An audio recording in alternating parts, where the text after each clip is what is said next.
1 Korintus 9. Hak dan kewajiban rasul. Bukankah aku rasul? Bukankah aku orang bebas? Bukankah aku telah melihat Yesus Tuhan kita? Bukankah kamu adalah buah pekerjaanku dalam Tuhan?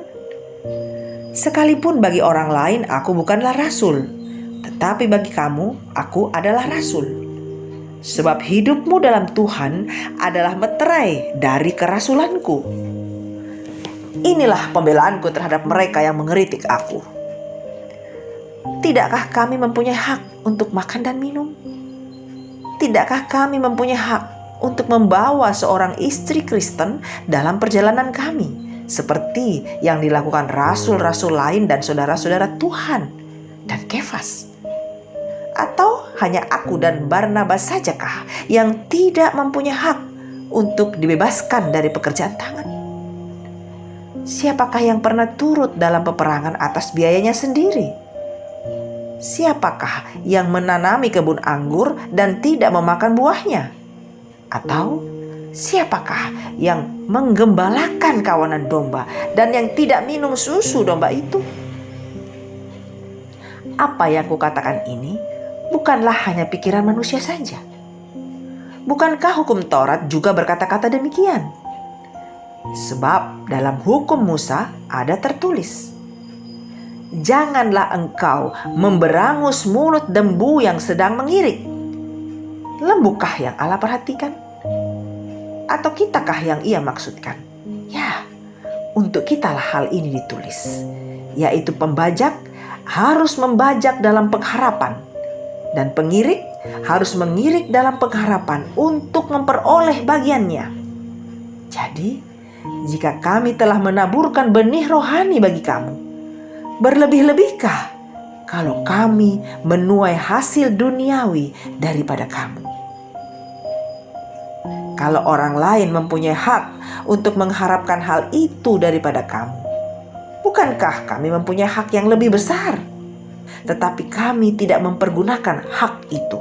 Sebaliknya, kami menanggung segala sesuatu, supaya jangan kami mengadakan rintangan bagi pemberitaan Injil Kristus.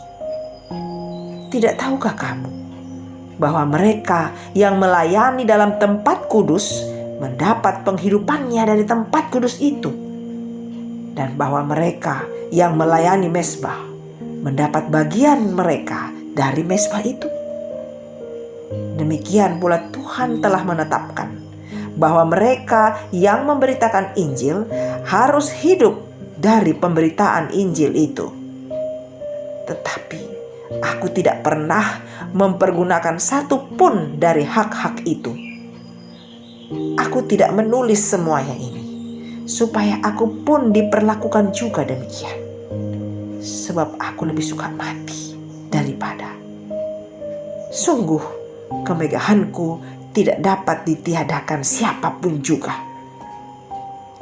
Karena jika aku memberitakan Injil, aku tidak mempunyai alasan untuk memegahkan diri. Sebab itu adalah keharusan bagiku. Celakalah aku jika aku tidak memberitakan Injil. Kalau andai kata aku melakukannya menurut kehendakku sendiri, memang aku berhak menerima upah. Tetapi aku melakukannya bukan menurut kehendakku sendiri. Pemberitaan itu adalah tugas penyelenggaraan yang ditanggungkan kepadaku. Kalau demikian, apakah upahku? Upahku ialah ini, bahwa aku boleh memberitakan Injil tanpa upah, dan bahwa aku tidak mempergunakan hakku sebagai pemberita Injil. Sungguh pun aku bebas terhadap semua orang. Aku menjadikan diriku hamba dari semua orang, supaya aku boleh memenangkan sebanyak mungkin orang. Demikianlah bagi orang Yahudi. Aku menjadi seperti orang Yahudi, supaya aku memenangkan orang-orang Yahudi.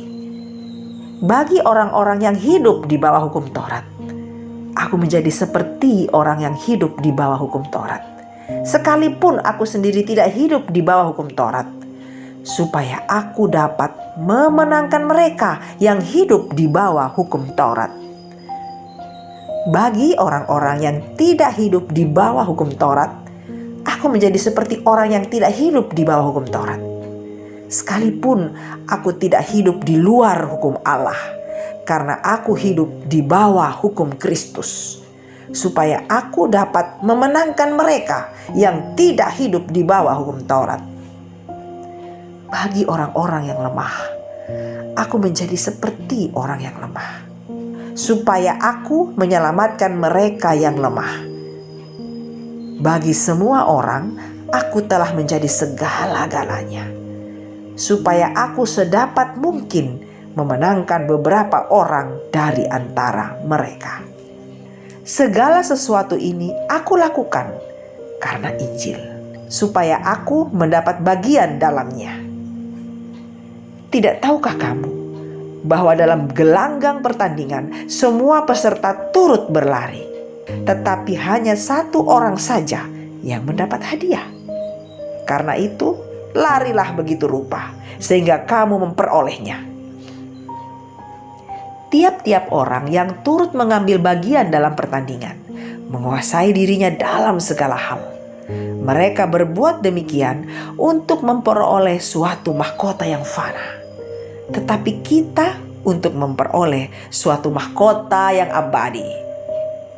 Sebab itu, aku tidak berlari tanpa tujuan, dan aku bukan petinju yang sembarangan saja memukul. Tetapi aku melatih tubuhku dan menguasainya seluruhnya, supaya sesudah memberitakan Injil kepada orang lain, jangan aku sendiri ditolak.